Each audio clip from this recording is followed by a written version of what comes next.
You know it's this. Take a perk and a talk of this shit. Money swallowed like sis. Did it perfect in the kid. Got a billion who sang on my head. Look me better. Pull out the road I just spent. I know we got $1 million. The devil that shit ain't not cheaper than again. Hello and welcome back, fellow anime lovers, to MangaMuse. I am delighted to have you join us once again in the world of fanfiction and fantasy. This is the second part of What If Deku Meets Frozen. Special note, this fanfic is written and a masterpiece of aspiring parasite on FANFICTIONnet. Do check and support the author too. Now smash the like, share and subscribe button for more. Also press the bell icon so that you never miss such great parts. Thanks for the introduction. Now let's dive into the world. Elsa knew she was at a disadvantage from the get-go, but she didn't let that bother her. There would still be time to catch up. Just focus on finishing, she told herself. That's all that matters. The lights turned on, and she took her position, ready to run. This time, no hesitation. She told herself, face set. Just keep your eyes on the prize. One light down. You don't have to beat them, just catch up to them. She told herself, heart already hammering in excitement. Prove that you belong here. Second light down. Show them you have what it takes to be a hero. Start. The race was on, and Elsa was instantly squished. She kept her hands to her chest, careful not to touch anyone. But that was impossible, literally everyone smashed up against each other in a mad scramble for the exit. I can't breathe, she mentally panicked, claustrophobia taking over even as she tried to push. I'm going to die before I make it through. And more importantly, she couldn't move past the bodies to get to the other end of the narrow entrance. At this rate she'd be behind for the whole race. There was a sudden surge of cold, and a freezing mist that engulfed her, catching her attention and getting her focus. She looked down when her feet refused to move, seeing that they were encased with ice. Another ice quirk. Shoot, this was bad, this was really, really bad dash. She focused on her feet, breaking out of the ice casing with her own short spires, and jutting her arms up to pull herself out of the crowd. She was standing on a thin pillar of ice a few feet above everyone. Shooting her arms out, she created a bridge of ice to the wall and along it, racing over everyone's heads to reach the entrance. If someone with the same quirk beats me, Endeavor will choose them as a sidekick instead. She realized. I have to beat them if I'm going to be noticed. I have to. She burst out of the entrance back into the light, taking note of the frozen ground below. It was brilliant, using the quirk to either trap everyone, or freeze the ground and make it too slippery for everyone else. Were they allowed to do that? Since the race was still going and no one stopped them, she would assume so. Midnight had said they could do whatever they wanted. Looked like some people were taking that seriously. Luckily, ice wasn't a problem for her. She shot the end of the bridge over the trapped crowd to the ground, creating a quick slide for her to go down. She focused on her feet again, this time encasing the soles of her shoes in ice, and launching herself off the slide. She weaved through the stumbling, slipping crowd, skating around them without too much trouble. Ishida squawked, barely avoiding her in her frenzy. Thank you, Anna. The ice ran out, putting her back on solid ground and back to running, cracking the ice off her soles. Elsa lucked out, having the first leg of the obstacle course be to her advantage, but she knew this wouldn't carry her to the finish line. She was going to have to be more aggressive if she had to catch up. She did not want a repeat of the beginning. The crowd in front of her had slowed down, and she did the same, more so out of a longing to avoid getting too close to them. Then she saw them up ahead, the massive 0-point villains from the first entrance exam. She took off for the front, for the first time her heart beating in excitement. She already knew she could take them, and now would be her chance to prove it. Time to make up for her failure at the entrance exam, she'd prove her skill once and for all. She heard it before she saw it, a massive wave of ice overtaking the middle behemoth and freezing it over. It turned into a gargantuan mountain of metal and ice, glistening menacingly in the sun. As she ran, Elsa couldn't help but gasp, the first pangs of doubt creeping in on her. This one was powerful. Had circumstances been different, she would have been thrilled to meet another ice user. She might have talked to them, hoping to be friends, and finally have something in common with someone else. But here, on the obstacle course, this other person was a threat to her dreams. She was competing against the same quirk, that looked just as powerful as hers, but appeared more skilled and trained. On the other hand, maybe people would assume this person was responsible for Josei instead of her. What if I don't win this, she realized with dread. What if Endeavor will notices them instead, and decides he'd rather take someone who has full control and is more skilled? Anyone would. Had things gone on that way, she might have given up. Just called it quits and gone home, hating herself and her foolish dream. But there was a loud creak suddenly from the frozen behemoth, and she noticed the ice crack off as it began to topple.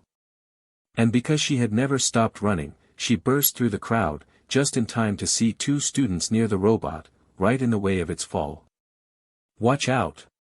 she screamed, flinging her arm and shooting a beam of particles to erupt a gargantuan frozen spike. Everyone screamed from the second wave, unconsciously flinching back because it was so close. It speared the frozen robot, breaking the shell and halting its fall in place. "Hoo-ho, what's this?" Present Mike erupted in glee. "A rescue on the obstacle course. Haven't seen that one before." Todoroki's moves have been logical and calculated, while hers was emotional. Aizawa pointed out dryly. "An admirable trait on the battlefield, not so much in a race." "Hoo-hoo baby. She's gonna pay for that one, that's for sure." Aizawa said nothing else, his lips tense under the bandages. "Another ice user?" a student complained. "Seriously?" Elsa was already sprinting around the 7-meter thick spire, too fearful of the fate of the two students. "Are you okay?" "Yeah," called the first. He had wild spiky red hair, and was grinning to show off his sharp teeth. He gave her a thumbs up, seemingly unshaken. "We're good. It'll take more than that to take me down," exclaimed the second, a boy with wild eyes and wild silver hair. "Stupid 1A, trying to take the rest of us down with it," he charged with a yell. "You won't get away with this." "Nice save." The second boy complimented her before taking off. "Super manly." And despite herself, Elsa gawked, taken aback. "Manly? I beg your dash." But she didn't have time to argue it, the crowd of students finally charging around her spire through the opening she had created. She scared and went back to the race, fire reignited and determination set. It may not have been the point, but a part of her felt accomplished. She had helped somebody. She had saved somebody. Maybe she could do this after all. As Hans watched, his lips were thin. "Don't worry about anyone else, Elsa," he mentally chided. "You have to be cutthroat in this, otherwise you'll never make it." As others took out the robots, Elsa focused on weaving around them, figuring it would save her time.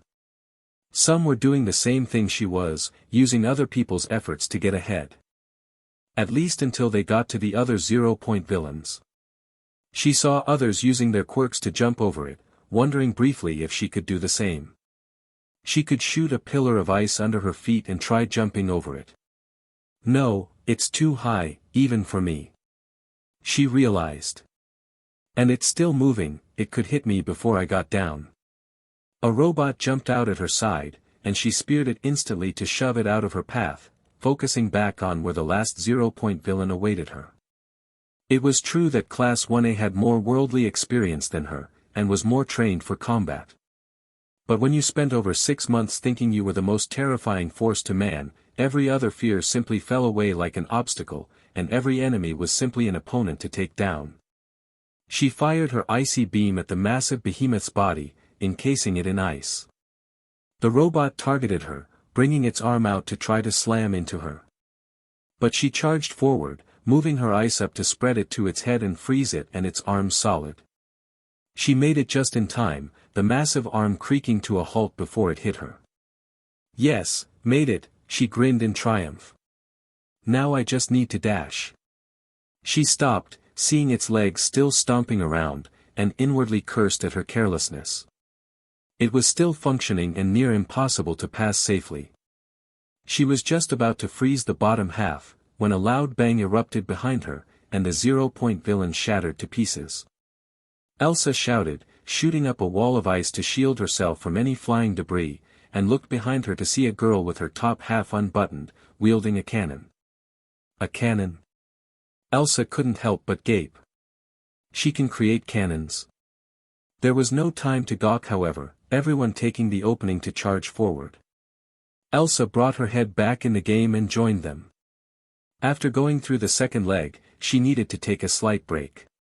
Though that was also because the second leg forced her to stop to comprehend what she was facing. It was a massive gorge, dotted with stone island plateaus, connected with thick sturdy ropes. Elsa took in the scene, already marveling. None of her practice and training prepared her for tightrope walking. In the stands, where the cameras were focused on the boy already ahead, Hans began calculating. He was using his quirk to slide across the ice, giving him a huge berth between himself and the students behind him. Hans could see how good he was, the athleticism, the determination, the quirk, this guy had everything going for him to become a fantastic hero. Elsa won't win this, Hans mentally concluded. Even if what she said about Endeavor were true, there's no way he wouldn't pick this guy over her. The son of the flame hero dash. Hans gaped, turning his attention to the conversation to be sure he heard right. The son of Endeavor. Was that true? But he was using an ice quirk, how dash. But if this was his son, then he was definitely a shoo-in for that coveted internship. And that begged the question of what happened to Elsa when he and Eraserhead had to come in to save her and the other girls. He had thought it was strange that the number 2 hero would compliment her, no matter how strong she was. He wasn't known for his friendly disposition. Even just an offhand commentary of her power wouldn't make sense if his own son could produce the same results just as well. So what had he meant by, he could use her? When Eraserhead was called in, the school wouldn't give him the name of who he was fighting against. They had simply told him that it was one of their students that had lost control of her quirk. He suspected it was because they were protecting her identity, since she was a minor. But minor or not, he had a job to do, and he would fight her just the same. He didn't enjoy working with Endeavor, but it couldn't be helped. The halls were blocked by heavy ice webbings and pillars, and the flame hero was the only one who had a chance to clear it. Once the student realized they were coming, there was no telling what she'd try to do. He wouldn't be effective until he could catch sight of her. They finally arrived at her room and Eraserhead stood back to allow Endeavor to work. He blasted at the solid ice over her door, keeping the stream steady even as he hit the door. On the other side, all they could see was ice, and he had to keep going to get through it all. The Erasure hero frowned as the stream of fire kept going and he realized it wasn't just the entrance blocked off, but her entire room. The whole space had been filled with solid ice, like a glacier had just been chopped up and shoved in whole. Endeavor slowly expanded his flame, carving away the middle of the room to make space. He slowed when he reached the middle of the space, allowing Eraserhead to work. There dash, he spotted her on the floor, only slightly visible through the thick sheet of ice separating them. He activated his quirk, eyes glowing and hair and bandages waving in the air. Now. Endeavor let loose, aiming for the ground where she lay. Eraserhead kept his quirk activated, on the off chance she accidentally set something off. So when Endeavor finally finished, the outside was quiet, the storm having subsided. Ice finally cleared, the student pushed herself up from where she had been curled up on the floor, now free of her own ice. It seemed she had also become a victim of her own quirk, the ice having become too much for her to control. She didn't look at them, the bags under her eyes heavy, and her eyes dull and lifeless. "Am I going to be arrested?" she asked in a small voice. "That's not for me to decide," he said simply.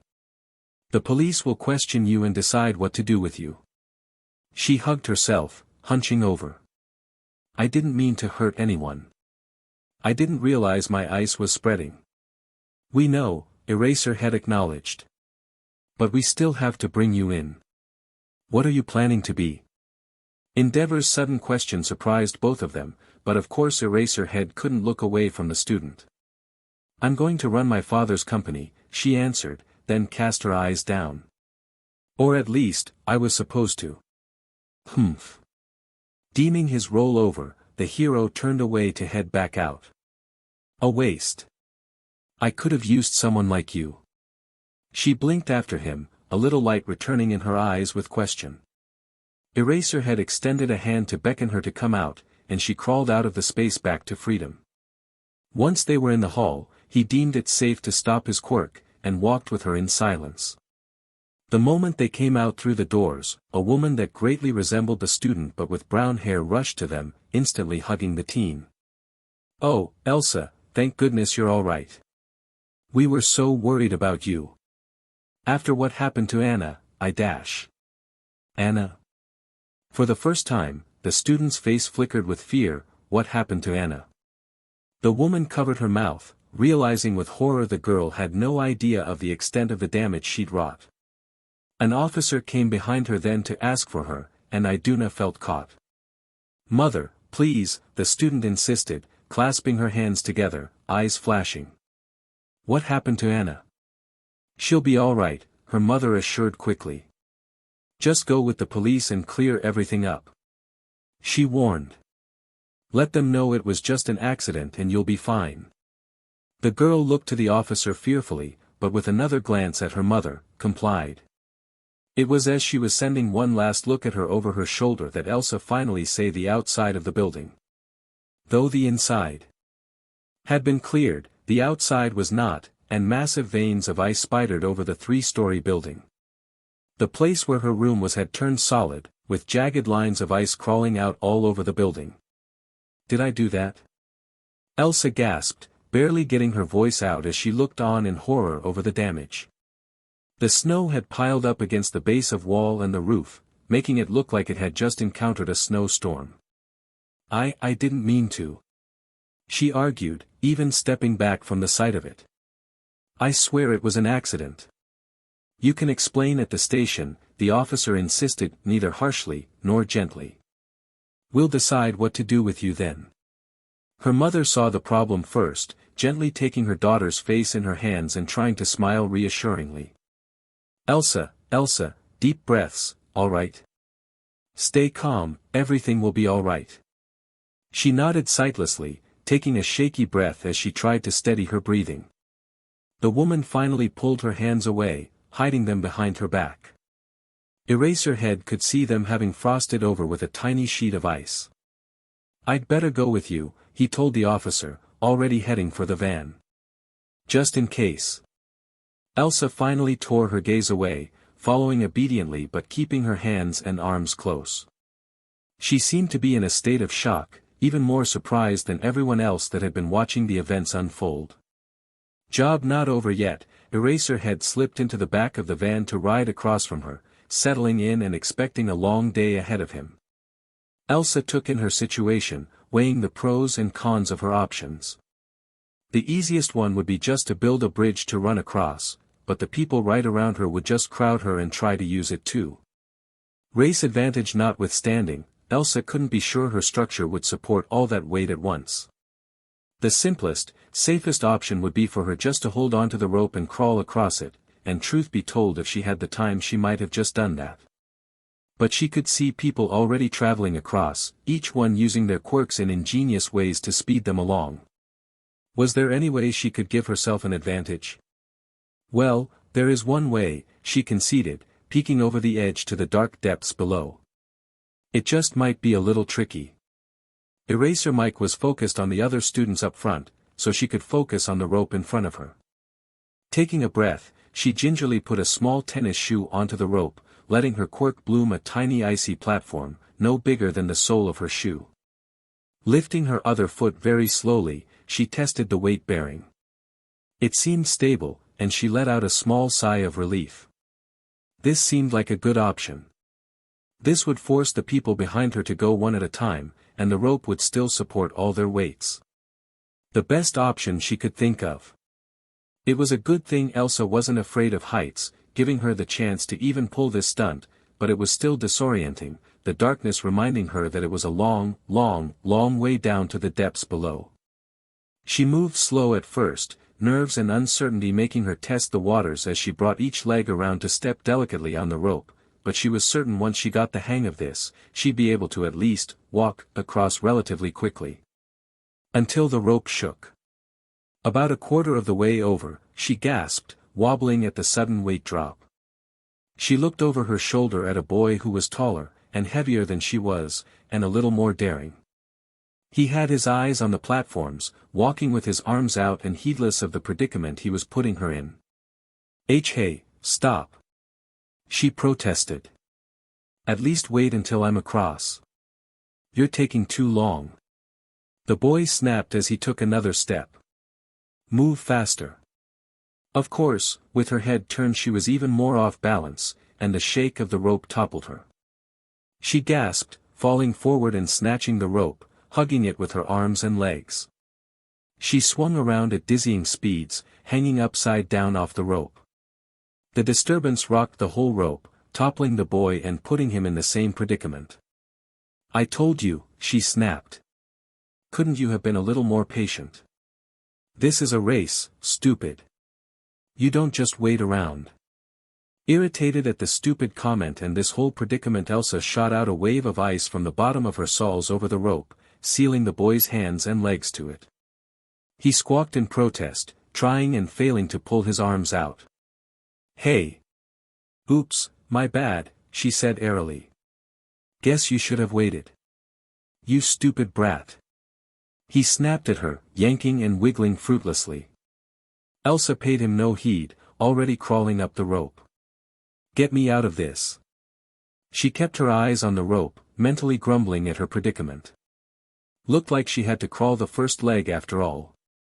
Once she got to the other side, she made a little ice platform below her to let her clamber up without issue, darting across the island to one of the side ropes not already taken. Thank goodness I made it, she thought, even as she looked at the next island. But what am I gonna do now? I can't risk that happening again. Thinking over what happened, she got an idea and stepped up to the rope, then looked thoughtfully at her shoes. Taking one careful step forward, she gingerly laid it on the rope. Her quirk sealed on, creating a block of ice the size of her foot. Still moving slow, she brought her other foot around to step on the rope, creating another block. When she lifted the first foot, the smooth surface tried to follow her sole, turning uneven and broken on the surface, turning into a jagged block of ice. Difficult for purchase, and deadly on a tightrope. Perfect. She moved slow, concentrating both on forming the step in front of her, and sabotaging the step behind. Splitting her attention like this was difficult, but doable, so she took her time to reach the second island safely. The other students were catching up and getting ahead, but she tried not to let it bother her. After all, the race was no good if she fell. On the last leg she moved more confidently, getting used to the process, and this time assured of her ice forming and supporting her across the rope. Made it. She finally breathed, picking up space to climb up the staircase. Since she had to go slow, she had caught her breath and got her second wind. Hopefully I'll be able to pick up some speed in the next part. Kaboom! Elsa froze, realizing she was really screwed. She saw the small explosions on the other students, and noticed the massive signs on the side with the English words "Danger Mines" printed on them. Looking down, she noticed the upturned earth. It wasn't hard to figure out what she was supposed to be doing, but that was leaving her in a predicament.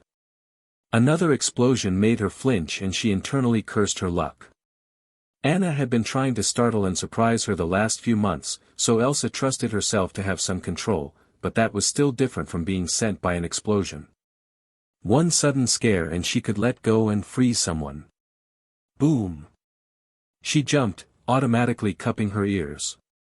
It was both fear and subconscious decision that made her release her quirk, sealing her ears in 2 tiny blocks of ice. She brought her hands back down and blinked with some confusion, debating over the weirdness of the feeling. She saw another explosion take place on the field, but the sound was significantly muffled. Oh. Okay, I can't do this. I can do this. Now she could think. She saw another student working ahead of her, but didn't pay attention for long. She needed to focus and get herself across. Instead of walking across the field, however, the boy was unearthing and gathering the mines instead. Weird. What worried her was how many students were on the field in front of her. How many were they accepting from the race? Did they mention it and she had forgotten? At this rate, even if she stepped around quickly, she might not make it through the preliminaries. Forming a bridge was out of the question. No way that thing would be sturdy enough to get all the way to the other side without cracking. And if she froze the ground under her, that would just make it easier for the students on the field to move over and catch up to her, possibly using their quirks to overtake her. Unless she froze. Tiny patches. She gasped, face lighting up in inspiration as she looked to her feet. She could do this. She still had a chance. She darted back a few steps, giving herself a starting distance. She took a breath, heart already hammering and insides growing tight at what she was about to do. Because of the makeshift ear muffs, the harshness of her breathing and pounding heart made her light-headed. Her hands started to tremble, and the air grew cold around her as she dug her shoe into the ground. She bounced on her toes, shaking her head a moment to try to clear her doubts. She knew it was a risk, but she had to do it. This was her one chance, she couldn't fail again. Conceal, don't feel, don't let them know, she mentally whispered, closing her eyes for just a second to bring in her focus. Conceal, don't feel, don't let them know. Then she was off, sprinting across the field with everything she had. And shocking Izuku and motivating him to go just a little bit faster. Her heart never stopped racing, something inside her rebelling against her speed. But she kept going, too scared to stop and risk getting caught up in the explosions. She darted through the students, weaving around the fighting and falling bodies. The ones further ahead noticed her speeding toward them and attempted to attack her to slow her down. But she threw up walls of ice in her panic to deflect them before veering off in another direction. One sudden explosion beside her made her jump and stumble fearfully, but beside small strips of ice from her hands on the ground, her quirk still obeyed her, the ice at her feet still forming reliably. She was able to right herself and continue on, getting herself back into the game. She finally cleared the crowd, giving her a straight shot to the front. WHOA, ladies and gentlemen, another contender for first place has arrived. Brat Elsa from Class 1I is heading for the lead. Could she be this year's surprise winner? The underdog story of the century. Aizawa's mouth was grim under his bandages. She was hardly an underdog. But it was true she would take them by surprise, if they didn't know who she was. She had definitely grown skilled the last few months, and despite the explosions she wasn't freezing everything over willy-nilly. He wasn't sure he liked the looks of that. Yes. Anna screamed from her desk. I knew it, I knew you could do it. In the stands, 2 pro heroes straightened at the sound of her name. The younger one, a middle-aged woman with slight olive skin tone and shoulder-length wavy brown hair, grabbed the arm of the old woman next to her. Yelena. I heard him, answered the old woman somberly. She had long silver hair half pulled back, also with olive skin and sharp dark eyes. That must be Iduna's child. It seems she's finally changed her mind and allowed her into hero work. Hearing Present Mix announcement, both boys paused their fighting and glanced behind them in confusion, wondering how on earth someone had managed to catch up to them this far ahead. She caught their eyes, and with slight fear veered to the left, knowing they'd just try to fight her and wanting to avoid that if at all possible. I'm almost there, Elsa told herself. Just keep your eyes ahead and make sure you keep forming. Once you pass the field, it'll be a straight shot to the finish line. Of course, with the ice over her ears, Elsa didn't realize that she was overtaking the boys in the lead. She just figured she was clearing a crowd in the race, no big deal. She assumed there were still others in front. She didn't know what was at stake. Even now, all she felt was relief, seeing this as a small victory as she reached the level with the lead students, finally putting her in first. Not so fast, extra. Despite her eyes, she did hear that, and snapped her eyes to the boy with explosive blonde hair. He abandoned his fight, launching himself at this nobody newcomer to explode her off her path. But she was faster, reflexes blasting him to throw him back. The harsh stream of ice air countered his momentum, flipping him backwards and encasing his chest and face in ice. Ha! Anna screamed at her phone, pointing triumphantly. That's her, that's my sister, you wish you were half as cool as her. Bakugou was sent flying, inevitably hitting a mine and tossing him airborne again. Todoroki watched his progression, then gaped at her, sudden alarm at the stakes now apparent. Oh no! She squeaked. I'm so sorry, are you okay? I didn't mean to do that dash. There was a moment of silence as he trembled against the shell of ice.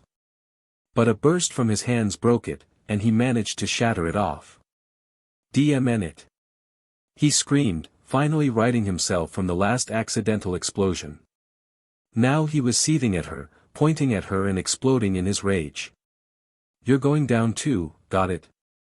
Despite herself, Elsa breathed out some relief. Okay, he was fine, she could get back to racing. She took off again to try to regain her focus, but a sudden wall of ice erupted before her, halting her progress. She whirled at him, the boy with the split-color hair, and realized with a start he was the ice user she was competing against. And now his furious, hate-filled eyes were focused right on her. WHOA, ladies and gentlemen, it's getting frosty in here. Ice versus ice, who will reign victorious? Up in the stands, the number 2 hero was watching the race unfold. And seeing the stakes now before him, he grinned. But whatever brawl was about to happen halted at the sound of an explosion. It roared behind her, which wasn't a surprise given their surroundings, but this one was so massive, it was loud even through her earmuffs and shook the ground beneath them. All the minefielders looked behind them in confusion, self-preservation making them seek out the danger. The shockwave made them shield themselves, protecting against the hot wind and dust assaulting them. Peeking over their arms, they saw the huge pink cloud billowing into the sky above them. And there was Midoriya Izuku, shooting out of the cloud and heading for the other side of the minefield. Elsa gaped at him, her mind recalling the mines he had collected at the beginning of the field. Was he seriously riding an explosion? Was this boy insane? She didn't have time to wonder about that, seeing him sail overhead right past them. Abandoning the fight, Todoroki froze his path to sprint down it, Bakugou fell back to his quirk to fly over the field, and Elsa had to sprint around the wall in front of her, making her lose precious seconds. The good news was that now that the other two were focused on the falling boy, they weren't paying her any heed. Since she was a tiny bit behind, she could see where the boy was falling, and veered to the left again to try to avoid the mines he would no doubt trigger. The smart option would be to purposely slow down to wait until after his explosion and then keep going, keeping her on course and a guarantee to finish. But her eyes honed in on the back of the other contender, his split-colored hair drawing her eye like a beacon. If there was any chance for her to get noticed, she had to beat him. No matter what, she absolutely had to get past him. She took a page from the Ice Boy's book and shot the path in front of her with ice.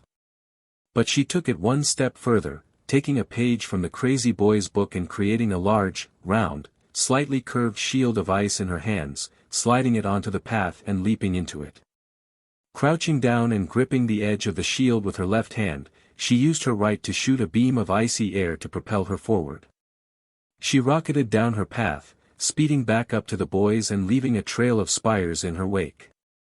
Anna screamed. Yes. Go Elsa, go. Go Elsa, go. Though Elsa had been right about the falling boy triggering mines, she hadn't predicted his purposeful triggering of them. As Elsa managed to slide just level with the others, the boy somersaulted midair and slammed his makeshift air sled into the ground. The explosion was massive, burying all three contestants in pink smoke as he bounded back into the air, sailed onto the other side of the field. But Elsa zoomed out of the smoke, having been just outside the edge of the explosion. Midoriya swiftly blocks those behind him. Present Mike announced exuberantly, as the boy tumbled into a run, springing up as fast as he could go. But Brad is not far behind. Would you believe it? They cleared the minefield in an instant. No. Anna wailed. Elsa, go after him, you can do it. Miss Bratt, their teacher called sternly from the front. Break is now over, it's time to start class. No, no, no, no, no, no, no, no, no, you don't understand. Anna argued. My sister is in the race, she's almost done. She's up against that Udata class that faced the villains. Her friend agreed. She might actually have a chance to win this. Agreed the other. The teacher spluttered. Well, be that as it may, there's still class dash. Please, just a few minutes. Anna begged. I have to see how she does. Elsa knew the other boy wouldn't be far behind, so she didn't celebrate, keeping her eyes on the end of the field. She let her path fade, leaping out of her shield to get to her feet and tear off down the road. She didn't care about beating the boy ahead of her, she just wanted to beat the boy behind. Don't let him catch up, don't let him catch up, whatever you do, don't let him catch up. It was a race against time, the three trailers giving everything they had to try to get back into the lead. They ignored Present Mix and Eraserhead's commentary, their eyes solely on Midoriya's wildly racing back. The fire in their hearts was too great, pouring every ounce of energy into closing that distance. Their quirks came out, each one using every possible advantage they had to break through that last narrow entrance and possibly overtake him. But right now, the first person back in the stadium is that man. Midoriya Izuku's made a huge splash. Midoriya still made it to first, making their efforts all for naught. After him came Todoroki, and Bakugou, each a split second behind respectively. And last came Elsa, having been overtaken in the last minute. She nearly collapsed, panting as she held herself up by her legs. The last burst of the race having taken all the energy out of her. She tried, she really did, but she just couldn't compete with the male's natural testosterone and muscle mass in pure physical fitness. Damn it. She cursed mentally, heart falling at the results. I failed.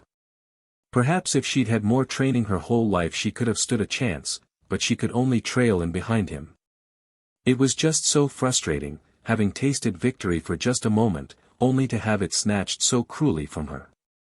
Of course, no one was seeing this as a loss like her. Yes. Anna screeched, leaping into the air. 4th place. And with no formal combat training. That's my sister. Go Elsa, she danced. Go Elsa. Now, her teacher seethed.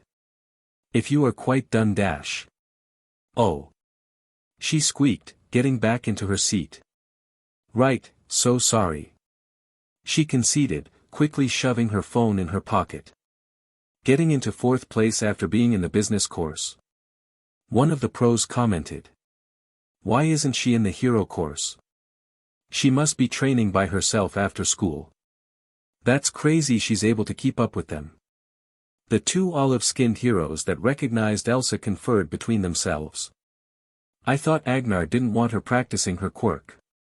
He didn't, the old woman argued. But after what happened at Josei I don't think he had much of a choice. If she's been able to carry herself this far after just a few months, her natural skills must be extraordinary. Should we reach out to her, then? If they're allowing her to compete, it should be fine. She agreed. Even if she gets out the next round, we should try to bring her in. With more training, she would be a force to be reckoned with. Hans leaned back into his seat, admittedly surprised from the outcome. Not just her placement, but that clear competitive drive that had overtaken her in the last leg. She could actually have a chance at this. But despite her good place, she could still have trouble. Being pit up against another ice user wouldn't look good. He could only hope whatever training she and Anna did would help her hold her own. Finally getting her breath back, Elsa finally stood and looked around the field. She saw that boy, the crazy one, whoever he was the ice user and the explosive one, but no one else on the field. Excuse me, she called out to the blonde one. He was hunched over like she had been, also trying to catch his breath. What? He snapped, too pissed off to be in a conversational mood. She straightened a bit in alarm, but plowed on. Where is everyone? His anger faltered, one brow raising in question. Everyone. The other students, she clarified, pointing to the other two. I just see us on the field. Where's everyone else waiting? He just stared at her like an idiot, other eye squinting like he was trying to see if she was for real. We're the first ones here. Why would there be anyone else? The first ones. She squinted a moment in confusion before looking back to the other two. Here. Elsa had been convinced she was far behind. After that leg on the tightropes, she thought she would have to be scrambling to the edge of the preliminaries. She didn't think she had a chance to be in first place.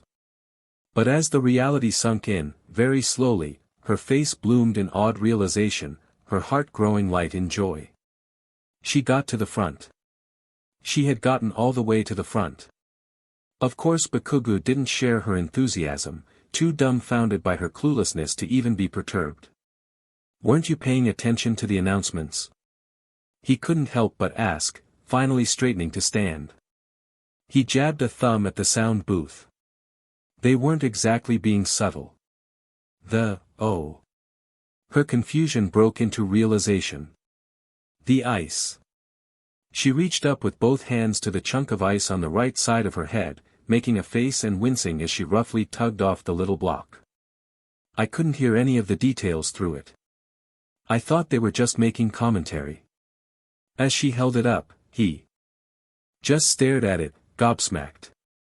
The very obvious question of, why the hell did you have ice over your ears, ran through his head, and yet he couldn't really bring himself to ask. Because what did hit him were the implications.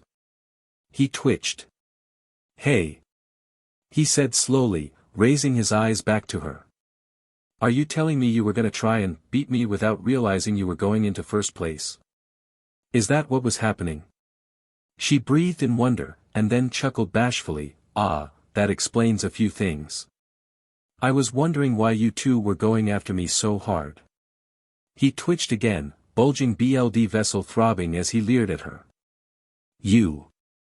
I wasn't actually trying to make it into first place, she continued on, rocking her body a little as she looked at anywhere but him. I was just trying to clear the preliminaries. She reached up to tug at the other block of ice. I was just so determined to beat the other guy I didn't realize how far I'd gotten. She admitted with a sheepish smile. There was 5 bulging BLD vessels on his face. His growing anger was like a steadily rising flame, threatening to burst at any moment. And yet he still had just enough self-control to ground out through his grinding teeth, what? Other guy. Oblivious to his growing rage, she looked over and pointed amicably at the other ice user. Him. His rage exploded, roaring like an inferno. Seriously? You were looking at half and half. She stared at him. Half and dash. I said I'd be number one, didn't I? He screamed at her, glowering down at her over his nose. You should be paying attention to me, not him. Most people might be shocked, or offended, or intimidated by someone, especially some random stranger, screaming them down. But Elsa could only squint at him in confusion, trying to make sense of his words. You said. Oh. Then she laughed suddenly. I thought you sounded familiar. She offered a sheepish smile, waving her fingers a bit. Sorry, I wasn't paying attention. Nice to meet you. He snapped. That's it. He screamed. You're going down too, breadhead. He declared, jamming his thumb downwards to emphasize his point. Down. She stared at him as he marched off, trying to make sense of what had just happened. She hadn't insulted him. She hadn't even said anything remotely mean to him. Was he still mad about her accidentally blasting him with ice? It was the only explanation she could think of. And it felt a little odd she had suddenly made an enemy this early in the sport. Also, why breadhead? It was kind of a weird insult. Of course, she didn't realize that from behind, her pale hairdo looked like a cinnamon roll or fancy pastry to him. Such was life. Oops, she thought. Guess I won't be friends with him if I transfer in.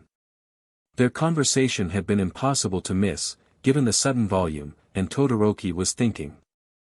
Midoriya had already gone off, too caught up in celebrating his victory to notice what was happening around him, but the other student was debating his options.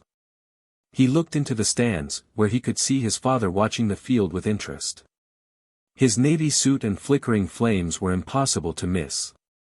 I know what you're thinking, old man, he thought grimly. You think I won't have a choice but to use your flames against her. He finally looked away, stalking off to get out of the way of the finish line. It doesn't matter. I'll still win this with just my right side, no matter what. Once the other students finally trailed in, it was time to announce the next game. Elsa was a little nervous, but now much more confident in her chances and abilities. After all, if she did this well in the race, then that meant she had a fighting chance, right?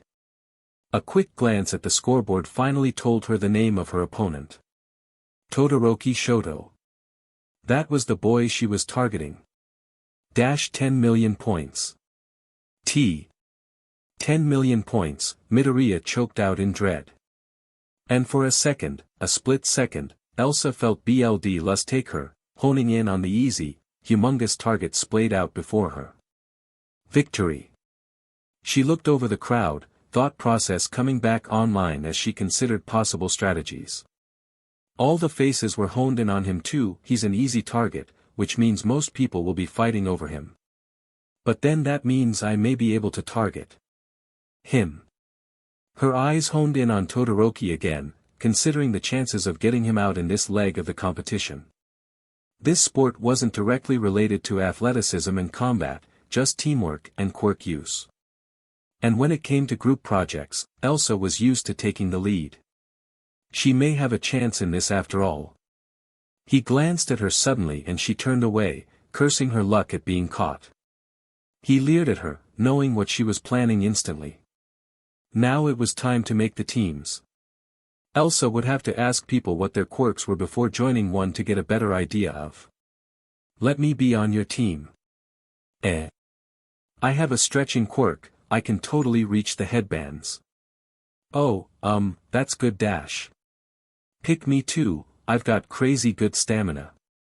Oh, good, dash. There was a crowd of people around her, eager to join the girl who had gotten fourth and who clearly had a good quirk to guarantee her spot in the next match.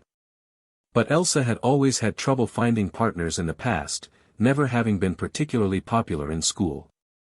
Except maybe among the lazy students who would always use her hard work to skim by on group projects.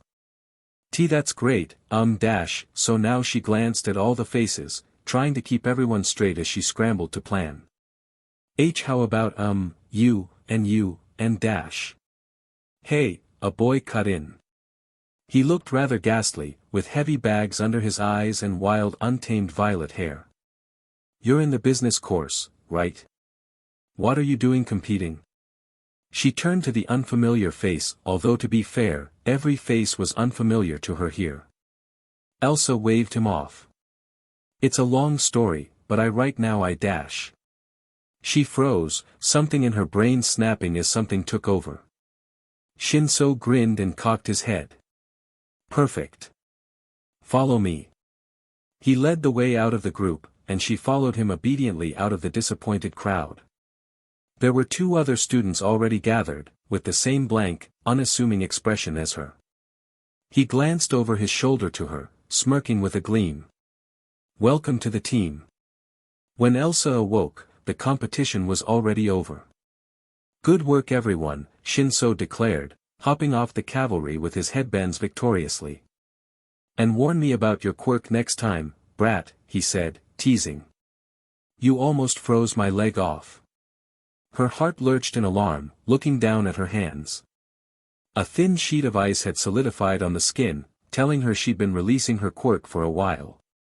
Looking around the field, she saw walls and spears of ice surrounding them, with the occasional patch of frozen ground. Were those all hers? Or were some of them Todoroki's? She looked at the scoreboard to see if it had an answer on who remained. But all it did was serve to confuse her. Why couldn't she remember anything? Something inside her seized with panic, the thought of her completely blacking out and releasing her quirk without her knowing unsettling her deeply. She looked at everyone on the field critically, trying to see if anyone was frozen solid or stuck somewhere. Conceal, don't feel, don't let them know. Conceal, don't feel, don't let them know dash. What happened? Is it over already? Elsa turned suddenly, and finally took note of the other two students she could only assume were her partners. They seemed just as confused as her, looking around and at each other with just as much uncertainty. The one who had spoken was a taller boy with blonde hair, and a thick prehensile tail. It seems like it, said the other student. He was short and slim, with longer, slicked back hair and some sort of mechanical belt around his middle. He tossed them a wink and struck an oh-so-sissy pose. And I'd say that we've won. Elsa remembered the other boy's words too late, and she spoke up. Are you guys all right? She asked fearfully. Are you frozen at all? Or cold? They blinked at her from the unexpected question, then looked down at themselves to double-check. I don't think so, the tall student answered, switching his attention back to her. Though it does feel a little cold, now that you mention it. Why? Oh no, she whispered to herself before flinching back, holding her fists to herself. I have to go calm down dash. She darted away from them, and they stared after her a moment, but were too wrapped up in their newest development to linger on it for long.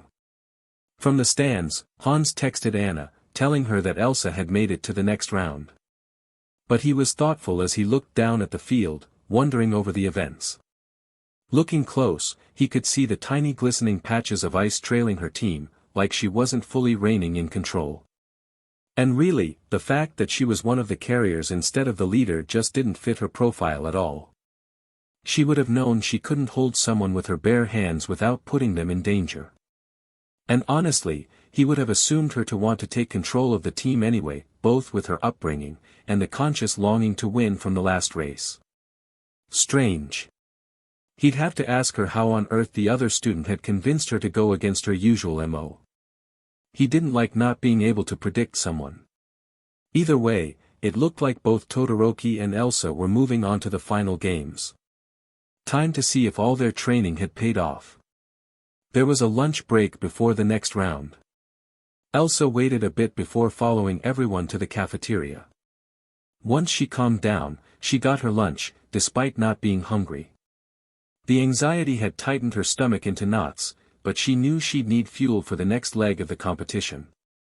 She took a seat with her classmates in the business course, being the only familiar faces she had. She tried to focus on her food, forcing herself to refuel, even as her mind wandered. It didn't seem like anyone had gotten hurt, but that didn't ease her anxiety anything. Anything could have gone wrong, and she could have revealed herself to everyone and impressive performance brat. One of them gushed. Indeed. Another adjusted his glasses as he leaned over. I predict your stock would have increased 30% after that first performance. It would have been more, if your performance in the cavalry battle had been more impressive. He informed solemnly, nodding to himself. Unfortunately, the public is rarely satisfied with simply staying in the games, if you catch my drift. But I'm still impressed. I had no idea you were so athletic. Are you really trying to transfer into the hero course? Asked another classmate, this one female. Yeah, she confessed, a little subdued with the reminder of her last performance. I've always wanted to be a hero, but my father wanted me to take over his company. I couldn't pass the entrance exam, so I thought I could do it here. I see. She marveled. Well, I think you have a chance, said another student, also female. Given your talent and personal drive, I think the staff will have no choice but to put you in the hero course. Elsa laughed a little to herself, smiling at her. Thanks. But I guess we'll see, she said, taking another bite of her food. There's still one more game to get through. This wasn't such a bad thing, right? So what if she couldn't remember? She still made it, so obviously that meant she was still capable of doing this. Right? Sometime after lunch, once kids' food had time to digest, it was time for the next, and last leg of the competition. As midnight was announcing the oncoming tournament, Elsa was clenching her hands, trying to steel herself, and her resolve. She knew it would be a one-on-one match, because Hans had done his research, and warned her ahead of time. So she was already prepping herself for the small-scale strategies she'd been practicing with Anna. She could still defeat them without hurting them. Excuse me. Just before midnight had the chance to get students to draw lots, a voice caught her attention, and she turned at the sight of that tall student with the thick tail raising his hand. Now that Elsa thought of it, she had never gotten his name. I'm withdrawing. Everyone gaped at him, baffled by this sudden declaration. In that moment Elsa learned his name, Ojiro, and also his honor code. As he clarified, his words cut harshly, reminding Elsa of the reality of her situation. And then brought everything into horrifying perspective. She whirled to the wild, purple-haired boy, who was now avoiding both of their gazes. Elsa wanted to yell at him. Do you realize what you almost did? She wanted to snap. You put everyone in danger. I could have frozen over the whole stadium. But she couldn't say all that, not without revealing who she was. She clenched her hands and forced herself to look down. She couldn't help but admire the taller student, Ojiro, for his morals. When he put it like that, none of them really deserved to win. But she couldn't afford to give this up. If she gave up this chance, she'd never be able to get into the hero course. I'm sorry, Ojiro, she sent a silent prayer, hoping he'd forgive her. But I've come too far to give up now. She had to go through with this. And then, hopefully, have a chance to defeat him. That still didn't answer the question of why the 1A girls were in cheerleader outfits. As the recreational games started, Elsa decided to opt out, taking her time to think and plan. She already knew she'd have a hard time against Todoroki, but that other guy. She was pacing in a little patch of the woods outside the stadium, trying to figure out how he had done it. Her memory was so foggy. All she could remember was feeling overwhelmed at the crowd, and then seeing him and suddenly. Blank. Maybe it was eye contact. That would, kinda make sense. But if that was the case, how could she stop herself from falling under his quirk again? She could keep her face down at the start of the match. Maybe throw up a wall. But that wouldn't win her anything and he could just move around it. Maybe she could just make a little igloo around him and trap him. That could kind of work. But what if it wasn't eye contact? She thought about it a little more, before finally deciding on something she felt would cover all her bases. If she froze the floor, and then threw up a giant wall, she could just push on it until he was out of bounds. His quirk wouldn't be able to get him out of that, and she'd be safe. Okay. On to Todoroki. Her pacing got faster, thoughts spinning faster and faster. None of her usual strategies would work on him. He wouldn't slip on ice since he was used to it, and even if she threw up some walls, he'd break through them instantly. She could nail his feet to the floor, but he'd just break out of it like she could. She could throw him off balance with some pillars and then. Then what? She couldn't spear him with her spires. She was fairly sure that wouldn't be allowed. Even if it was, she doubted she could bring herself to do it anyway. She spun herself in circles, muttering to herself and gesticulating the more she thought about it and the more she planned. Until the announcements finally came on to signal the end of the recreational games, and the beginning of the tournament. She was in the last half of the matches, meaning she could afford to watch them. She had that one advantage that now she could analyze everyone and figure out their quirks, so she'd know what to expect. She hadn't had the chance in the race or the cavalry battle, so this would be her one shot to figure out how to battle everyone. The first match was Crazy Boy, or Midoriya, versus the boy that had taken control of her before. While everyone else was shocked and confused at Midoriya's sudden change in behavior, Elsa could only stare grimly. She fully expected this outcome. And all his future matches would just go this same way. But she had noticed that for whatever reason, he hadn't taken control of the boy instantly, maybe just wanting to toy with him. Elsa would take advantage of his cockiness and use her strategy against him. She'd take him out and... There was a sudden gust, and the whole section winced, throwing their arms up to defend themselves. Elsa peeked over her arm to watch in bafflement. Was that Midoriya's quirk? Wind control, like her mother. But then how had he broken free? The match ended, Midoriya using his superior strength and skills to finally take him out. Elsa sighed with relief. That was at least one less thing to worry about. If she had a chance to speak with that boy, she would ask him how he broke free, just in case something happened to her like that again. And it answered Han's question. A brainwashing quirk would definitely make someone go against their usual MO. Next was Todoroki's first match and she was eager to watch. If she could see a bit of how he fought, it might give her a chance to see which of her million strategies could work. The other boy was impressive however, snapping his tape around him and yanking him to edge. Could he actually dash? But then a mountain of ice erupted, and the match was set. It was a massive glacier that curled significantly over the audience, reaching all the way from the stadium ring to over the enormous stadium walls. The audience was silent, terrified and trying to avoid touching the sharp, dangerous ice. Elsa was terrified too, but for an entirely different reason. Oh no. He can't control his quirk either. Even in her practicing, she had never created such a huge, massive structure before. Though to be fair, she had never actually tried. She knew he had to be strong, but this was on another level. But what got her wasn't even the power.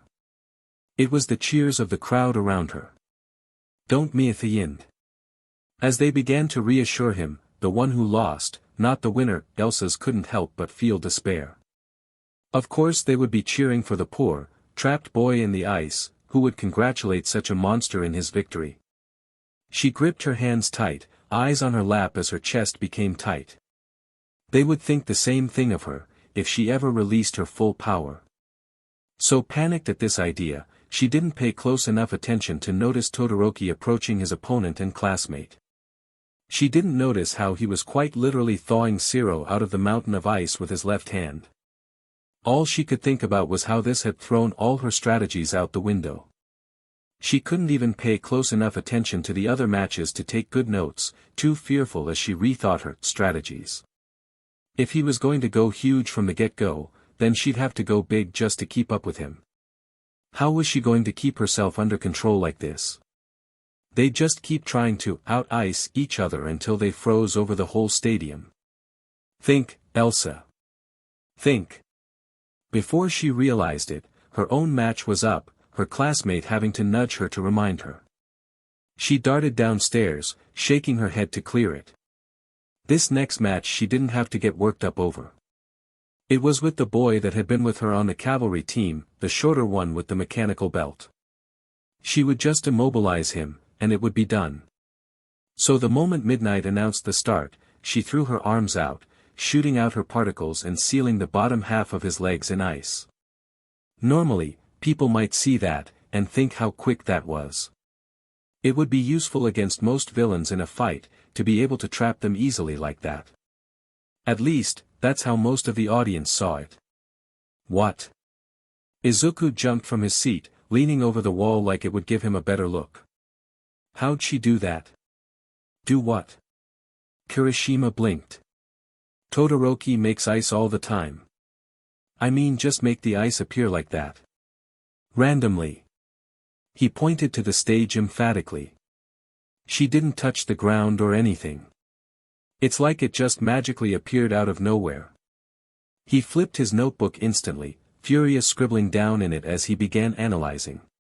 It shouldn't even be possible for it to appear away from her body like that, unless she's disguising it with another quirk. A growth quirk maybe, like with crystals. But then where would she be planting the seeds? I can't believe I missed it in the race. It should have been so obvious from the way it appeared away from her like that dash. Everyone did their best to ignore him as he began muttering, but of course once he started he was a muttering force to be reckoned with. So Izuku watched her match like a hawk, determined to figure out her quirk. She straightened, thinking the fight was already over. Oh ho ho, her opponent, Aoyama laughed. It is true, you did indeed immobilize me. However dash.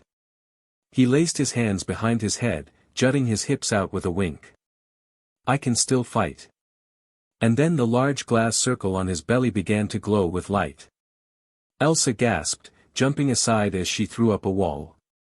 The sparkling laser shot through her ice, but she managed to avoid it, just in time. Literally, since it grazed her side. She cried out from the disintegrating burn, but he was already firing again and she was forced to run, scrambling to avoid getting hit. At first her mind could only think of two things: avoid getting hit, and the agonizing, sizzling pain from her side. As she ran she was grabbing her charred side with one hand. She released her quirk automatically, frosting over the exposed gaping wound with soothing ice. But he shot out consecutive short bursts, forcing her to stay on the move. Ho, that boy is impressive. She can handle her own wounds in battle, not a bad skill. Being able to attack while immobile certainly helps on the battlefield. Who? Is the air getting colder to you? Come on, Elsa, Hans mentally chided. You can knock him out easy. Just focus. It was almost frustrating, seeing such potential wasted. But really, what could you expect from someone who had been behind books her entire life and had no real combat experience? Her only mistake had been underestimating her opponent. She was trying so hard not to hurt anyone, she wasn't going full out. She should have sealed his whole body. Though to be fair, even if she had sealed his whole body in ice, it still wouldn't have worked, since the laser could apparently cut through it, and likely still hit her. Okay fine, maybe this match was a slightly more difficult one for her. Losing stamina fast, Elsa dropped to a knee once the pain became too much for her. But as he prepared to fire, she shot a burst of particles with an upward sweep of her hand, throwing a sharp, jagged wall in front of him. He reeled back to avoid the blast, throwing off his laser. Taking her chance, she shot two beams of particles on either side of him, making large patches of ice on the ground. But as he reoriented himself to fire again, she flung her arms diagonally above her, shooting two large pillars to slam him on either side. The audience gasped, leaning over to see if he was all right. But there he was, simply squished between the flat surfaces. He was trembling, both from the cold, and the painful, awkward pose he had been trapped in. He tried to release a beam to fire at her, but stuck as he was, he couldn't aim it. So it fired a few feet from her, dissipating harmlessly into the air. Aoyama is unable to move. Midnight decided, raising her, instrument. Brad is therefore the winner. Elsa collapsed, one hand supporting her on the ground, and the other awkwardly over the piece of ice blocking her wound. There were already workers coming onto the field to clear the ice and help Aoyama down. A pair of robots came with a stretcher, and she clambered on gratefully, letting herself finally rest and wrestling with the sick feeling she'd been battling with. Though she was sweating, the air around her began to freeze, leaving tiny flakes of frost to fall harmlessly to the ground. Izuku paused his note-taking, noting the white glistening and falling to the ground, without freezing the robot carrying her. I see, so she is freezing the air around her. And her father watched from his office, where he had been unable to leave work. He was watching on his laptop, face growing pale at the sight of his little girl struggling onto the stretcher.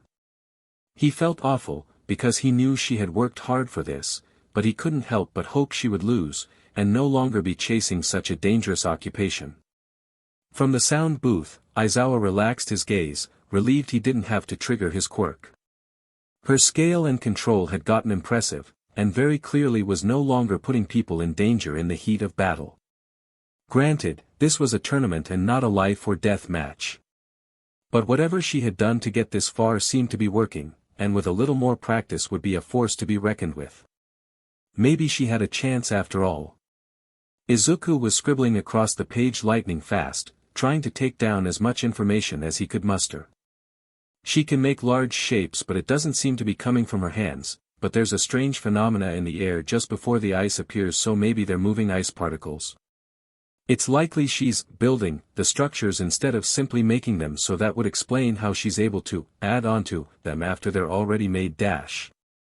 His classmates simply sighed, realizing he was probably going to be wrapped up in this for a while. Bakugou and Todoroki were the only ones ignoring him completely, tuning him out as they considered the match. She had been going for a quick victory and hadn't known about Aoyama's quirk, which was why she had difficulty. But they wouldn't have that advantage, which meant she'd likely be more aggressive with them. She may have only been from the business course, but it was obvious she had been practicing and training on her own. They'd likely still have to bring out all the stops with this one. In the recovery wing, Elsa helped herself on the bed, all but collapsing on it. She was even paler than usual, sweating bullets and breathing raggedly. She felt like she was going to throw up. How was she going to continue? She couldn't possibly fight like this. "All right, dear, hold still," the little old lady warned, before she puckered her lips. Elsa winced despite her pain. "Wait, what are you doing? I could freeze you." "Let me worry about that, dear," the old woman argued. And then kissed her cheek to release her quirk. Elsa squeezed her eyes shut, already dreading the inevitable freeze of the poor woman. But despite her fear, she still felt the effects of the quirk, noticing the pain lifting. She blinked in awe at her side, though the ice was still there. "Wow, it's really better," Elsa marveled, looking back to the old woman. "Thank you, Ak." True to form, the old woman's puckered lips were frozen solid after the direct contact, making Elsa bow and apologize profusely. But the woman waved her off, plucking off the ice and smiling at her benevolently. "I suggest you hurry and change," she advised. "You wouldn't want to miss the next matches." Elsa took her advice and darted out, hurrying through the corridors to her travel bag. When she came back to the stands, she missed the first part of the match, but settled in expectantly.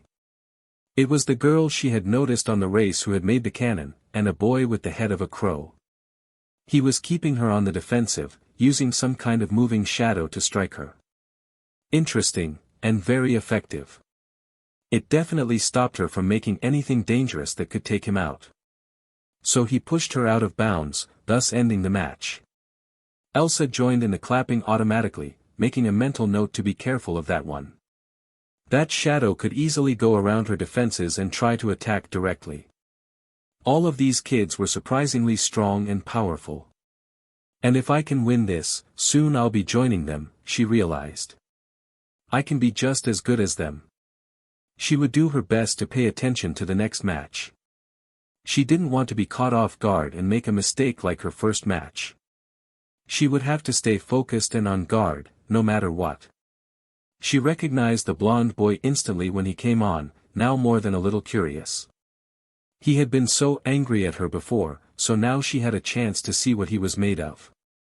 He was facing a girl she didn't recognize, though she would have, if she had been conscious, for the cavalry, and wondered if she'd do well and make him eat his words.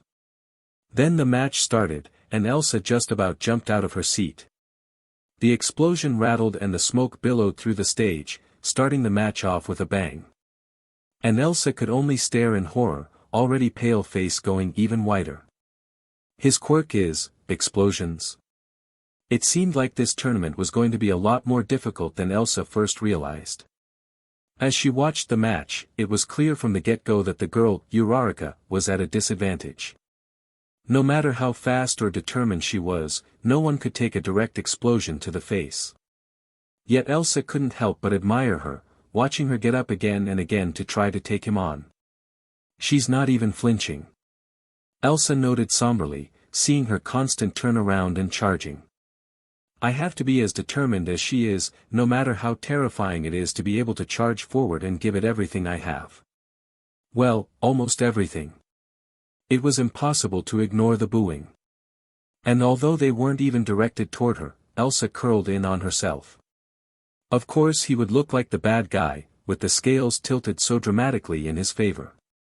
People like them, those with naturally strong quirks, would always look like the bad guy when they were up against other people. Maybe that was their curse. They had to bring in so many pro-heroes because of her dash. What a villain. Even in her despair, she recognized Eraserhead's voice, and flinched from the scolding tone. She looked up at the sound booth guiltily, though she wasn't the one being berated. She felt strange. Hearing him defend the boy, not having expected it at all. Perhaps in any other situation, it might have relieved her.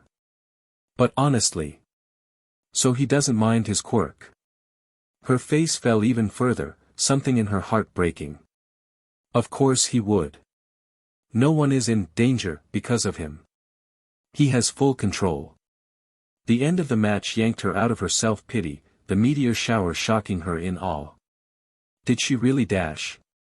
But alas, it was all for naught, for his power was even greater than even she realized, for in a single blast he disintegrated the entire shower. One shot, he destroyed it all in one shot. He would be able to blast through her walls no problem. I was right, she thought grimly, something in her firing up. Battling him will be hard. My only chance might be to seal his arms in place and stop him from firing. But she wondered if she'd be able to have the same tenacity as this girl, who, even now, was giving everything she had to crawl to her opponent, even out of commission like that. These 1A kids are on another level. Elsa realized, for the first time, doubt creeping in on here. What if I can't keep up with them? They've been training their whole lives for this, and I'm just barely starting. What if it's too late for me? I can't control my quirk, I can't fight, I can't dash. The winner was announced, and Elsa could only curl in on herself, doubt spiraling her further and further down the rabbit hole. Oh, Anna laughed nervously from her seat. Explosions. That's gonna go really well. But what Anna couldn't see was that during the match, Elsa had not flinched after the initial blast. Not a single time. The first round had ended and the scoreboard went back up to show the matchups. This time Elsa paid attention, trying to take note. She would be up against Shiozaki Ibara, the girl with the vines. If she won, then she would either go against Bakugou or that Tokoyami guy. The first match was Todoroki against that Midoriya boy, but she knew Todoroki would win that, since ice beat air no matter how you looked at it.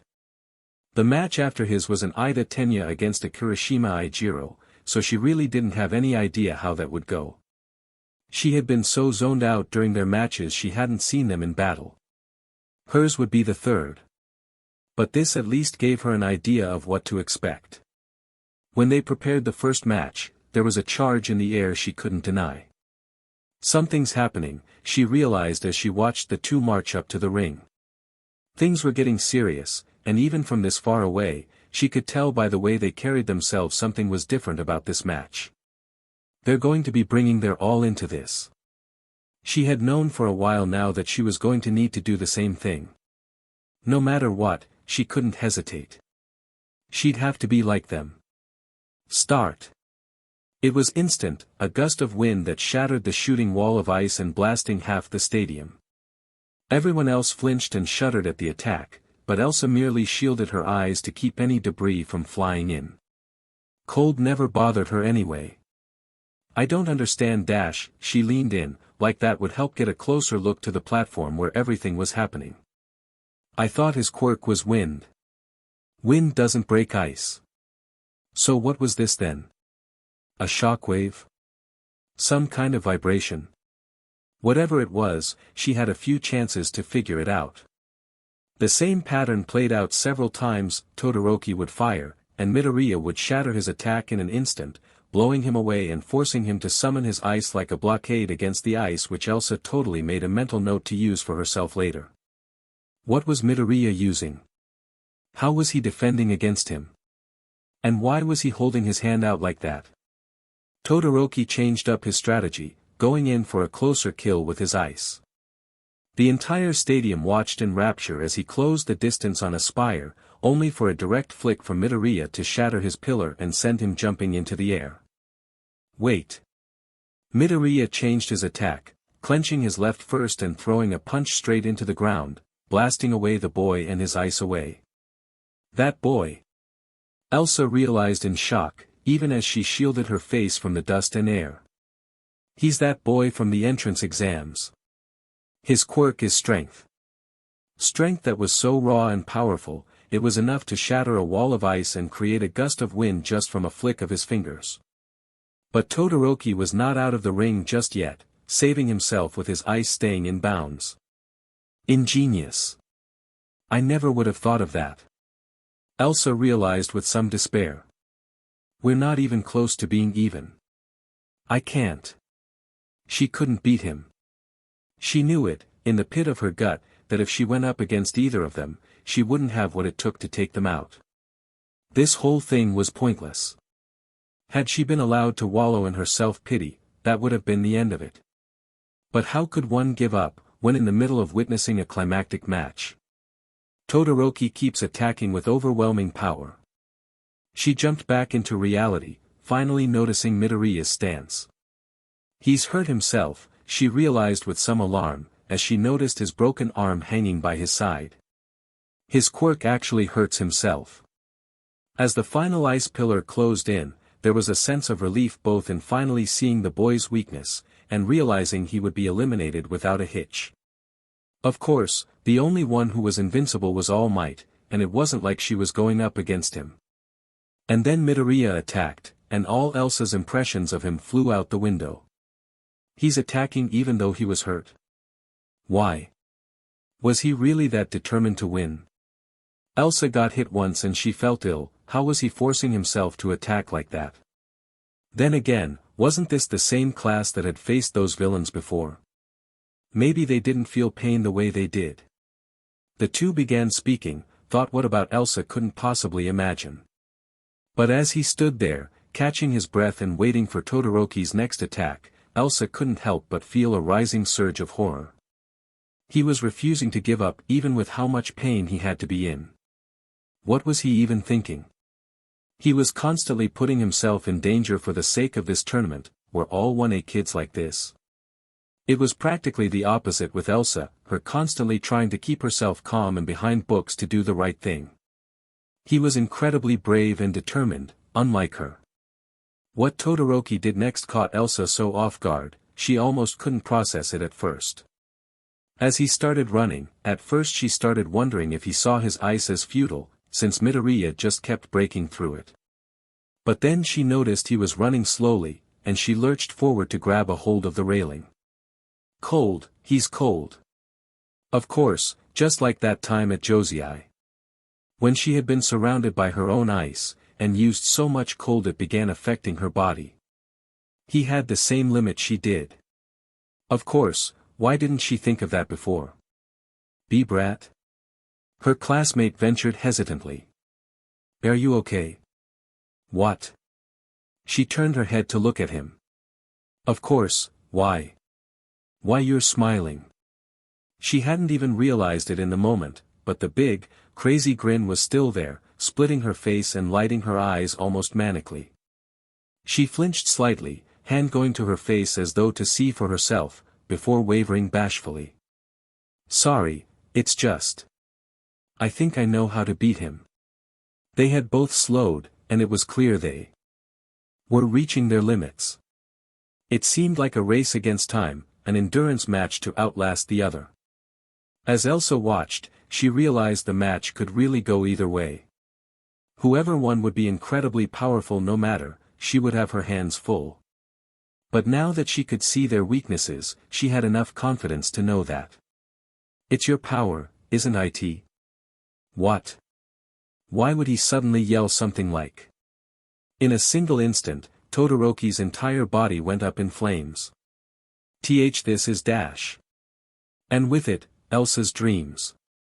A pyre of heat and light engulfed the field, leaving a sweltering burst where freezing air once resided. It was so blinding many had to shield their eyes, this time from the sheer shock against their eyes and skin. But Elsa didn't look away, gasping sharply as the fever hit her very core.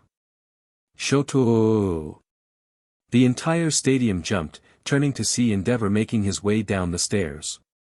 So excited, so exuberant was he, that even though he was a quarter way across the stadium, Elsa could hear every word. Have you finally accepted yourself?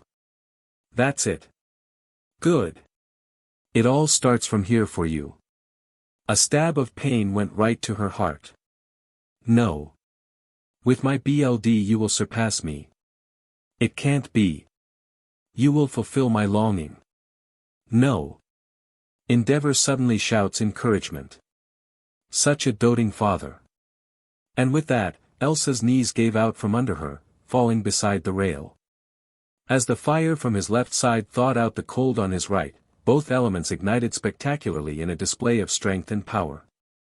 And even Midoriya, who had seemed to be at his limits not moments ago, seemed to explode with his own power, ready for a massive clash to test his strength once and for all. Elsa realized with a start she was a fool. She wasn't even close to reaching their limits. Not one bit.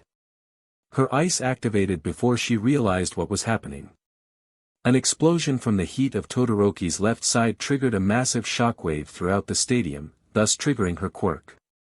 It was a shell of ice that curled around her, taking the worst of the blast, but she was distracted and it was a quick conjuring, thus leaving it too weak to withstand the pressure. It cracked and broke from the blast, sailing pieces of ice behind her. Ow! She looked behind her, startled, seeing one of her classmates holding onto his eye. Her stomach plunged into ice.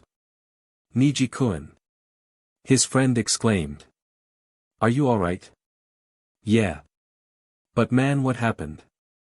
He complained, lifting his hand to show a small cut just above his eyebrow. Where'd that explosion even come from? I'm sorry, Elsa gasped, heart clenching in despair. I'm so sorry dash. Hey, it's not your fault, brat. He blinked at her. Yeah, it's the other guys. Despite what they said, she knew the truth, and could feel herself begin to panic. She should have made it thicker, she should have made it big enough to shield everyone, she should have. She darted up the stairs, fleeing for the catacombs of the stadium. So quick and clouded with despair, she couldn't even hear who won the match, and thus, who had earned the cheers of the stadium. As Shoto left his old man behind, he knew his journey was far from over. Even now he had reservations about the results of the last match. On the one hand, he had broken his resolve. On the other, he found he didn't mind nearly as much as he thought he did. Even now as he saw Brat dashing down the hall past him, he realized he didn't feel the same animosity toward her as he had a few hours ago. Strange. Why did she look so desperate? Though Elsa noticed Todoroki, she paid him no heed, determined to find the true source of her anxiety. She knew she had to have misunderstood him, but she needed to know the truth. Was there any chance at all he had really considered her? Endeavor. She had stopped in front of the number 2 hero, surprising him for more than one reason. First, that she sounded so familiar with him, as though she knew him personally, and second, that she had no fear approaching him. He was not known for being kind, so for her to be bold enough to approach him was strange. What did you mean? She was panting, so perhaps she hadn't been able to get everything out. He merely raised a brow, acknowledging her with a cursory grunt. At Josei, she clarified, still out of breath. When you saved me. You said you could use me. What did you mean by that? Ah, he remembered the moment, finally catching up with what she said. I meant that I could use someone like you fight my son, Shoto. What? She squinted in confusion, trying to comprehend his statement. You wanted me to fight him? What for? Shoto has been fighting me for a long time, he clarified, crossing his arms. And has been refusing to use my power in battle. Today was the first time he's used it in a while. His power? She blinked up at him confusedly, too stunned to put two and two together. She knew he was talking about the flames, but he was saying he wanted the boy to melt her ice for some reason. Seeing how powerful your ice was made me realize if he fought you, he wouldn't have a choice but to use my flames. He couldn't possibly beat you otherwise. She gasped quietly, finally catching up with his train of thought. He wanted them to fight, just so his son would use his quirk to its full potential. Like an obstacle to jumpstart his power. He may be breaking out of his rebellious phase, but you may still be necessary after all, he conceded, dropping his arms and stepping around her. It seems Shoto's not quite ready to accept me completely. Elsa didn't know what to say to that. She was frozen solid and she hadn't even released her quirk. For a moment she couldn't breathe as the stone-cold realization came pouring onto her. He had seen her as a tool, never even as a sidekick. He didn't even give her a second glance as he stalked off. I thought, you meant in your agency. She confessed in a small voice. I thought, you wanted me as, your sidekick. The mention of his agency did make him glance back at her, but only for a moment. You. He scoffed, and continued on. Shoto is the only one worthy of working with me. You're too much of a liability. Driving a dagger into her back would have been less painful. He could still hear her behind him, so he heard her slumping to the floor, and unconsciously freezing the air around her. He just didn't care. It was pointless, she realized. All of it. None of it ever meant anything. There wasn't a single person on this earth who had believed in her. Everything she put her family through, her father, her staff, her sister, it had all been for naught. She wasn't ever going to be a. It was sheer reflex at this point to create a dome of ice around her. It was thin, smooth as glass, and about 3 meters wide. It hugged the corner of the hall like a bubble, sealing her and her power inside. The air particles began to freeze around her, slowly rotating into peeling flakes of snow, suspended in the air around her. She was not scared, because this wasn't fear she was feeling, but grief. Her grief didn't spread the same way as her fear did. So she curled up in a ball against the wall, shrinking in on herself. The tragic little ice princess in her pretty little snow globe, trapped away from the world as her pain got the better of her. Time passed, but she couldn't say how much. She had almost forgotten where she was and that this was a public place. But when she heard the fast footsteps coming her way, she rubbed at her face, noting the glass had frosted over, thankfully hiding her red face. Excuse me. Came a very loud and demanding voice, along with a pounding on the ice. Is anyone in there? Are you all right? She could tell from the voice it was a male, and from the shadow was very tall. It somehow felt intimidating, and she flinched, like a child being scolded. Yes, she answered, raising her voice just slightly to be heard through the ice. And I'm sorry, I'll move at once. Please stand back. The voice commanded, clearly doing the same. I'm going to break you out. She jumped. No, wait dash. Too late, the kick moving too fast for her denial, and shattering the front of the snow globe. He had aimed high, cracking the glass from the top down, and creating a lightning strike to the bottom. Another moment of yanking open the middle panels revealed Elsa to him, and Tenya Ida smiled benevolently down at her. Brat Elsa, he acknowledged, reaching a hand out for her to take. Tenya Ida, from Class 1A. She brought her hands to her chest, but stood up anyway. He took no offense, stepping back to let her out of the ice. It's a good thing I found you. He declared. My match with Kirishima-kun has just ended. Your match with Shiozaki Ibara is about to begin. Oh. She glanced down, remembering her match with some reservations. Thank you. Not a problem. He saluted, oblivious to her mood. I wish you the best of luck in your match. Right, she nodded to acknowledge his well wishes, but otherwise kept her face down as she trudged to the door, and Ida made his way to the back room so he could make a quick call. Midoriya Izuku couldn't hold a notebook, much less a pen, so he wouldn't be able to take notes on Brat's quirk like he normally would have wanted. But he was still eager to watch as the two girls made their way onto the platform. He doubted the match would last long, but any data he could gather to help figure this mystery out would be better than nothing. His eyes were on her as she stalked out, and not just because of his interest. He could see floating flakes of white trailing behind her, both from her body, and from her shoes. He wondered if she was really that eager to get started. Midnight noticed as well, and frowned as she pointed her WHP at her. The match has not yet started, please rein in your quirk before we begin. But Elsa simply raised her hand. Midnight? I forfeit the match. What? Came Katsuki's enraged yelp. He leaned over the railing, pointing at her as he yelled at Midnight. She can't do that. There was a resounding gasp through the stadium, murmurs of confusion lighting the stands. They looked to each other, then her, wondering how on earth things had turned this way. Forfeit the match? Is she scared of her? No way, I bet it's Todoroki.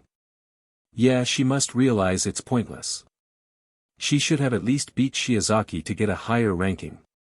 I mean, maybe she could have beat Bakugou. What? Anna gasped as she jumped from her seat. I mean, a part of me is relieved, but what? Ladies and gentlemen, what am I seeing? Present Mike lamented. Brat Elsa, the up-and-coming business course prodigy, declaring a forfeit? I don't believe my eyes. Are you sure? Midnight asked the girl uncertainly. When Elsa nodded, she raised her rod. Brat forfeits the match. Shiozaki is the winner. No. Make her fight. Katsuki yelled. What a tragedy, what a turn of events dash. The scoreboard declared the change, and Elsa gratefully turned on her heel and stalked off. We can't even see her go down in a flame of glory, instead she quits against someone that shouldn't even have been that much of a challenge. That's a little too honest. Aizawa chided. Ibra looked after her, too confused to be relieved, and noted the way the snowflakes remained suspended behind Elsa, not even following her back to the doorway. While everyone else was focused on her, Shoto frowned and turned to Endeavor, sharp eyes narrowing. The number 2 hero didn't even flinch, just frowned coolly down at the useless, spineless girl. Katsuki flopped back into his seat with a curse, shoving his hands into his pockets. Geez Bakugou, you act like it's personal, Kirishima laughed. She's probably quitting Todoroki, not you. Don't you think I know that? He snapped at him before flopping back onto his chair. DMN that infuriated him. He'd been eager to mop the floor with her and get her attention on him, but he guessed there wasn't much he could do about it now. It just pissed him off that she didn't even see him as worth fighting. Han sighed, letting his hands drop. He should have guessed this outcome as soon as he figured out Todoroki's relation to the number 2 hero. He knew the flames would shake her, but he didn't think she'd give up before even facing him. She must have been so focused on beating him she lost sight of her real goal. Oh well. This still worked with his plans. He'd just swoop in and try to comfort her from her loss and win her heart that way. Uraraka. Izuku shouted suddenly, startling the poor girl. Please help me write this down. She did, dictating as quickly as her poor little hands could go to keep up with Izuku's furious mumbling. Ida tuned him out, frowning solemnly down at the girl.